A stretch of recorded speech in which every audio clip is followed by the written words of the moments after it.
জিনিসটার নাম আগে পড়া শুরু করেন, সবাই একসাথে বলেন চিল্লাইয়া, বুরে ভেস্টনিক।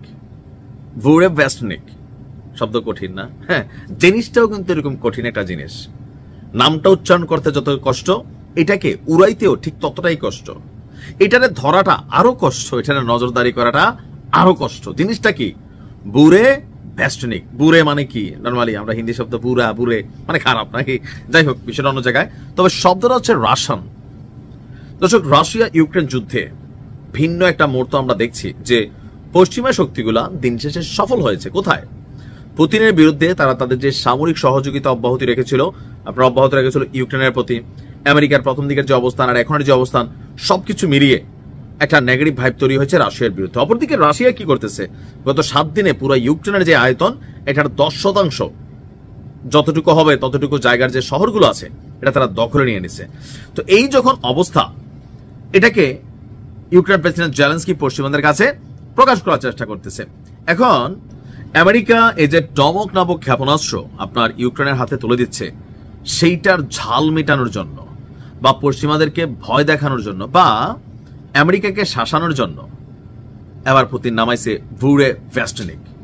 সাধারণ জিনিসটা কিন্তু পারমাণবিক শক্তি চালিত। এটা কি দিয়ে চলে? পরমাণু দিয়ে চলে। পরমাণু শক্তি চালিত বুরে ভেস্টনিক ক্রুজ ক্ষেপণাস্ত্রে গতকালকে সামনে নিয়ে আসছে রাশিয়া। তো পুতিন কাকু খুব উচ্ছ্বসিত ছিল, এই মেশিনটা দেখাচ্ছিল আর তিনি বলছিলেন যে এই পারমাণবিক অস্ত্র পৃথিবীর যে কোনো দেশের যত আধুনিক হোক, সেই আধুনিক যে প্রতিরক্ষা ঢাল সেটাকে আপনার ছেদ করতে পারে। পুতিন বলছেন তার দেশ মানে রাশিয়া এখন এই অস্ত্র মোতায়েনের দিকে যাচ্ছে, অর্থাৎ সিদ্ধান্ত নিচ্ছে। রয়টার্স বলছে গত সপ্তাহে একটি পারমাণবিক মহড়ার পাশাপাশি এই ক্ষেপণাস্ত্রটির একটি সতর্ক বা ফাইনাল পরীক্ষা আপনার করেছে পুতিন। আর এ থেকে একটি বার্তা হলো, পুতিনের ভাষায় বার্তাটি হলো রাশিয়া কখনোই ইউক্রেন যুদ্ধের বিষয়ে পশ্চিমাদের চাপের কাছে নতি স্বীকার করেনি এবং করবেও না।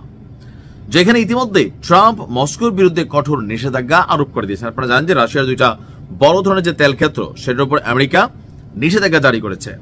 এখন এটার গুণাবলীগুলো দেখেন। রাশিয়ার সশস্ত্র বাহিনীর যিনি প্রধান আছেন, জেনারেল স্টাফ ভ্যালেরি গ্যারসিমভ, তিনি পুতিনকে জানিয়েছেন যে কাকা, যে জিনিসটা আমরা বানাইছি এটার পরীক্ষা করছি। তো পরীক্ষা করার সময় এটা 15 ঘন্টা টানা আকাশে উঠতে পারছে। 15 ঘন্টা, ইভেন 14,000 কিলোমিটার এটা ভ্রমণ করেছে টানা 15 ঘন্টায়।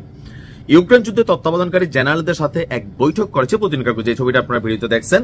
পুতিন কাকু নিজেও আর্মির পোশাক পরে আসছে। এটা হচ্ছে পার্ট অফ পলিটিক্স, যে সৈনিকদের মনোবল কিভাবে বাড়াইতে। আপনি দেখবেন প্রত্যেক দেশের প্রধানরা তারা যখন সৈনিকদের সাথে দেখা করে বা এরকম মিটিং টিটিং করে, তো এই বাহিনীর যে পোশাকটা থাকে সেটা গায়ে দেয়। পুতিন তো স্বাভাবিক এখান থেকে আসছে। রাশিয়াটি বলছে বর্তমানে ক্ষেপণাস্ত্রটি এটা বর্তমান প্রযুক্তির এবং ভবিষ্যতের ক্ষেপণাস্ত্র প্রতিরক্ষা ব্যবস্থার কাছেও অজেয়।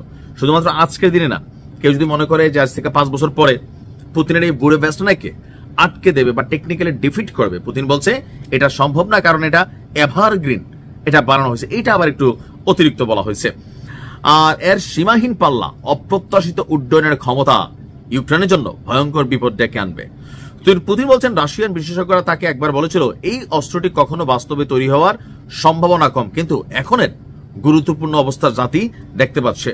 রয়টার্স বলছে ক্ষেপণাস্ত্রটির বিষয়ে মন্তব্যের অনুরোধে হোয়াইট হাউস তাৎক্ষণিকভাবে সাড়া দেয়নি। এটা দিয়া আমেরিকাকে চাইলেও পুতিন কাকু কুতুকুতু করে দিতে পারে। আসলে কোন দিকে যাচ্ছে যুদ্ধ দেখা যাক। ভালো থাকবেন।